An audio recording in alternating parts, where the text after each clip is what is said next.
도내 한 풀밭에 10,000톤이 넘는 돌 쓰레기를 몰래 묻은 석재 가공업체가 적발돼 대표가 자치경찰에 구속됐습니다.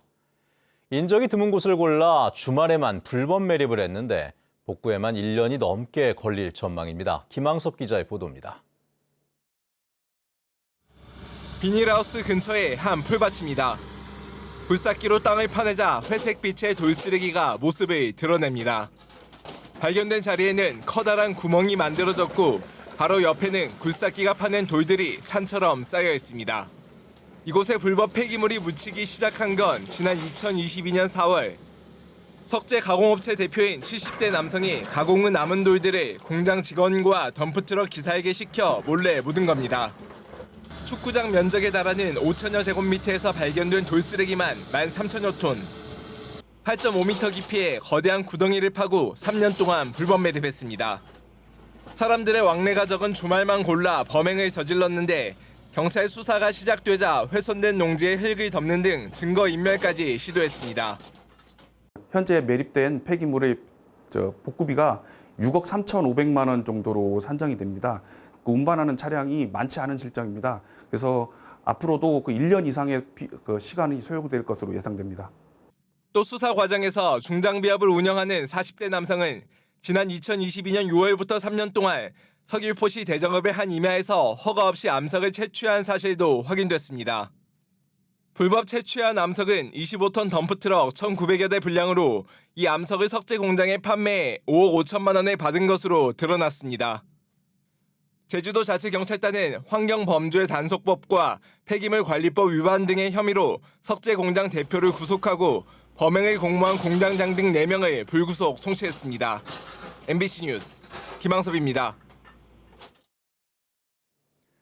도내 읍면 지역은 인구 소멸로 폐교 위기까지 맞고 있지만 도시에 사는 아이들에게는 자연에서 마음껏 뛰어놀 수 있는 매력적인 교육 장소인데요. 농촌은 인구 소멸에 대응하고 도시 어린이들에게는 새로운 경험을 주는 농어촌 유학이 제주에서 시작됐습니다. 박현주 기자가 현장을 다녀왔습니다. 새 학기를 맞은 첫날, 아이들이 밝은 표정으로 교문을 들어섭니다. 교장 선생님과 하이파이브를 하며 학교로 들어오는 3학년 세은이는 얼굴에 설렘이 가득합니다. 오늘이 서울에서 제주로 유학 온 첫날이기 때문입니다. 바다랑 오름이 너무 아름다워서 좋아요. 지금은 별로 학생 수가 없어가지고 친구들이랑 인사할 시간이 많아서 좋아요. 전교생이 61명까지 줄었던 평대초등학교는 이번 학기 73명으로 늘었습니다. 세은이처럼 다른 지역에서 12명이 유학을 왔기 때문입니다. 자기소개를 하며 서로를 알아가는 첫날. 5명밖에 없던 3학년 교실에도 학생이 9명으로 늘며 활기가 넘칩니다. 나의 가족은 엄마, 아빠, 오빠이고 엄마는 친절하고 아빠는 영감하고 오빠는 나랑 잘 놀아줘. 아이들과 함께 제주로 이사를 온 부모님들도 반응이 뜨겁습니다. 아이와 함께 자연 속에서 생활할 수 있고 매월 최대 60만 원씩 유학 경비를 지원받아 경제적 부담도 덜하기 때문입니다. 외갓집에 갔던 기억이 너무 좋아서 그 기억이 되게 평생 있거든요. 그래서 아이들도 그런 이제 자연에서의 그런 기억을 평생 갖고 살았으면 좋겠다고 해서. 이번 학기에 처음 시작된 제주 지역 농어촌 유학 시범학교는 모두 8곳. 서울과 경기도 등에서 49명의 학생들이 제주 농어촌 학교로 유학을 와 6개월 동안 수업에 참여합니다. 제주도 교육청이 학생 수가 부족한 작은 학교를 살리고 지역 교류를 늘리기 위해 이번 프로그램을 마련했습니다. 문화교류 개념이 가장 큰 의미를 두고 싶다. 서울 학생들이랑 제주 학생들이 함께 공부를 해봄으로 해서 우리 아이가 성장한 다음에 어떤 거부감 없이 사회생활하는 데 좀 도움이 되지 않을까 하는. 제주도 교육청은 시범 운영을 통해 장단점을 분석한 뒤 앞으로 운영 학교를 더 늘릴 계획입니다. 다만 현재 유학생의 90% 가까이가 서울에 집중돼 있는 점과 유학생 가족들을 위한 주거 지원이 부족한 점 등은 보완해야 할 과제로 꼽힙니다. MBC 뉴스 박현주입니다. 도내 한 민간단체가 교육장소로 사용할 수 없는 국가유산청 소유의 창고에서 제주 돌 관련 교육을 실시해 제주시가 건축법 위반 조사에 나섰다는 소식을 전해드린 바 있습니다. 그런데 이 단체가 산하 돌담 학교를 제주 돌문화공원에서 운영해서 이 또한 논란이 일고 있습니다. 홍수연 기자입니다.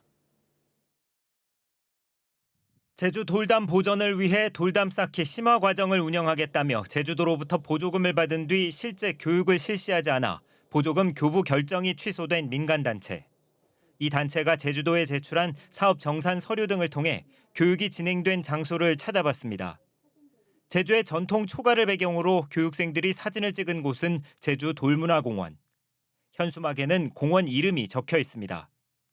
초가동 하나를 빌려줬었는데 그럼 뭐 임대계약을 맺지? 아닙니다. 그냥 이게 뭐 돌문화 보존 차원에서 빌려줬는데 이제 이 단체가 제주 돌문화공원에서 돌담 학교를 운영한 것은 2023년부터 지난해에도 상반기와 하반기에 교육을 실시한 것으로 확인됐습니다. 그런데 민간단체가 공공장소를 교육장으로 사용한 것을 놓고 적절하지 않다는 지적이 나오고 있습니다. 돌담 보전이라는 목적과 취지는 부합하지만 공모나 계약 등의 절차는 없었기 때문입니다. 제주 돌문화공원 측은 재작년과 지난해에 해당 단체의 교육장소 협조 요청으로 장소를 제공했고 이후 허가 기간이 끝나 원상 복구 명령을 내렸다고 밝혔습니다. 하지만 포털 사이트에는 여전히 해당 학교의 소재지가 제주 돌문화공원 내부 마을로 소개되고 있습니다. 이에 대해 해당 단체 대표는 진행 중인 사업이라 종료 후 의견을 밝히겠다고만 한 뒤 통화 요청에 답을 하지 않고 있습니다. 보조금 교부 결정이 취소된 민간단체의 제주 돌담 교육 사업이 장소 선정과 운영 등의 또 다른 문제는 없었는지 면밀한 조사가 필요해 보입니다. MBC 뉴스 홍수현입니다.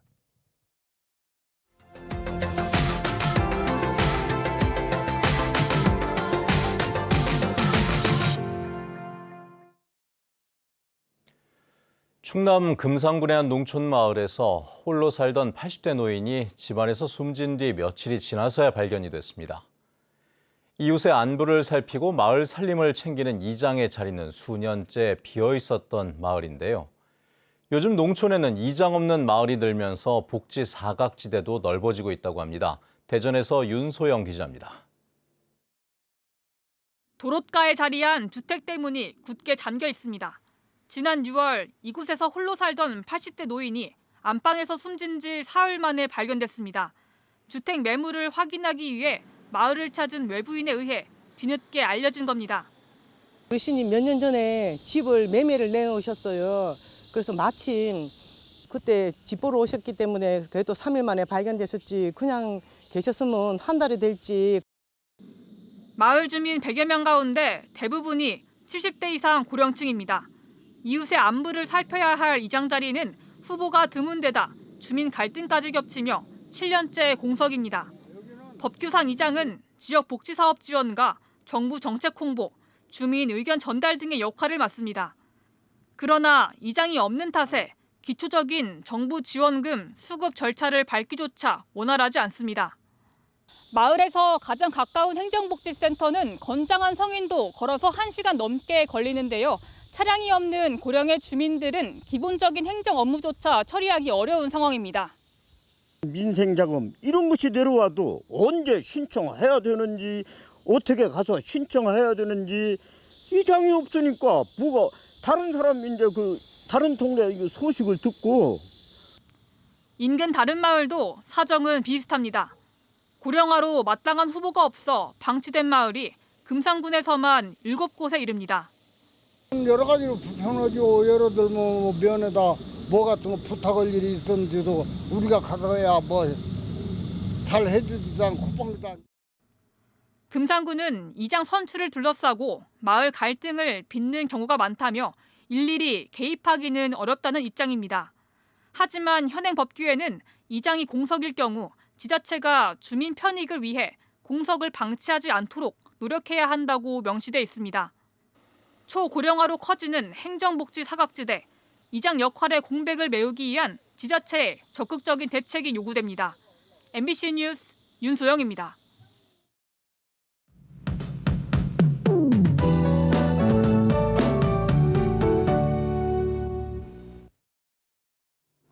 제주의 하늘은 대체로 흐린 가운데 구름이 많이 껴 있습니다. 곳곳에 내리던 비는 오늘 늦은 오후까지 이어지겠는데요. 오늘 낮까지 시간당 20mm 안팎의 폭우가 쏟아지는 곳이 있겠습니다. 안전사고에 주의해 주시고 침수 피해 없도록 대비 잘 해주셔야겠습니다. 내일과 모레에는 소나기가 곳에 따라 내리겠는데요. 강수량은 5에서 40mm로 예상됩니다. 비나 소나기가 내리는 지역은 돌풍과 함께 천둥번개가 치는 곳이 있겠고 오락가락 이어지면서 소강 상태를 보이는 곳이 많겠습니다.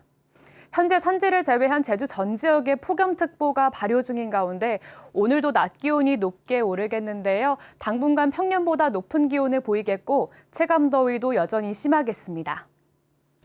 제주의 하늘은 흐리겠지만 자외선은 오늘도 무척 강하게 내리쬐겠습니다. 높은 수준까지 올라서 후텁지근하겠는데요. 외출하실 때 자외선 차단제 꼼꼼히 발라주셔야겠습니다. 이어서 지역별 기온 살펴보겠습니다.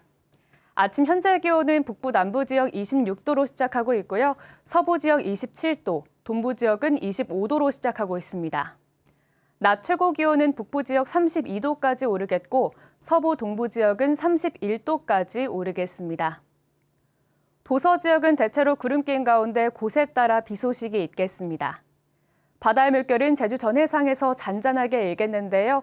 오늘 북쪽 해상과 남해서부 서쪽 먼바다를 중심으로 돌풍과 함께 천둥번개가 동반되는 곳이 있겠습니다. 해상 안전사고에 각별히 주의하셔야겠습니다.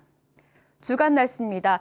이번 주는 대체로 구름 많은 가운데 흐린 날씨가 이어지겠고 낮 기온은 조금 내려갈 것으로 보입니다.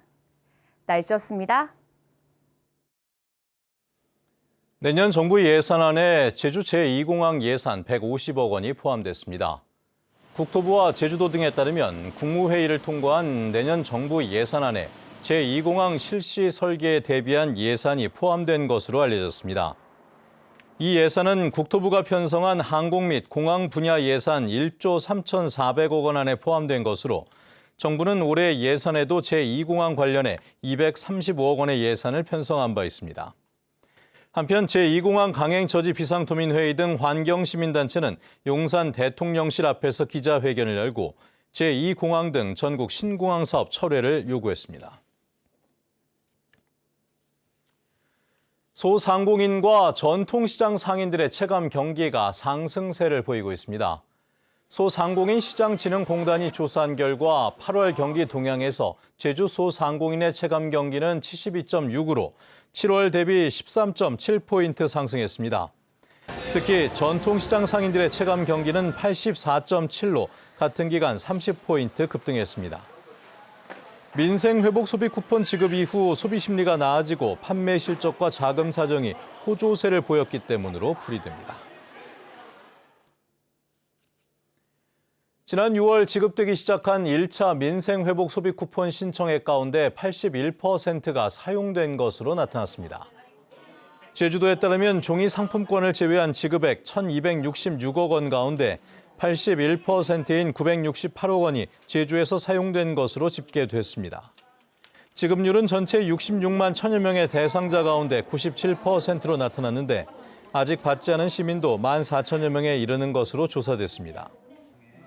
1차 민생회복 소비 쿠폰은 오는 12일 오후 6시까지 신청할 수 있습니다. 제주국제 컨벤션 센터의 새 대표이사 후보로 김용범 전 도의원이 내정됐습니다. 제주국제 컨벤션 센터 임원 추천위원회는 공모에 응한 5명 중 김 전 의원을 포함한 2명을 이사회에 추천했고 이사회는 김 전 의원을 새 대표이사 후보로 제주도에 통보했습니다. 제주도는 조만간 도의회에 인사청문회 개최를 요청할 예정입니다. 제주에서 발생한 아동학대 의심 신고의 절반 이상이 실대 학대였던 것으로 판명났습니다.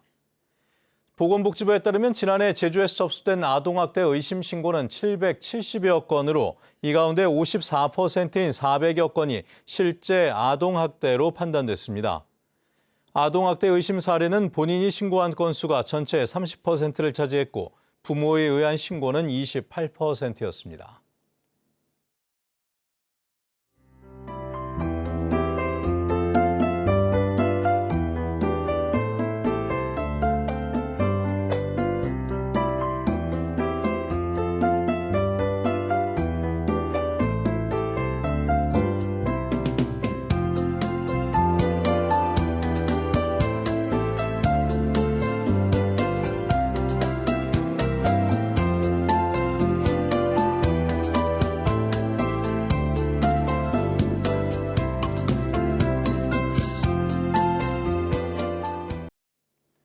네, 뉴스투데이 제주를 마칩니다. 시청해주신 여러분 고맙습니다.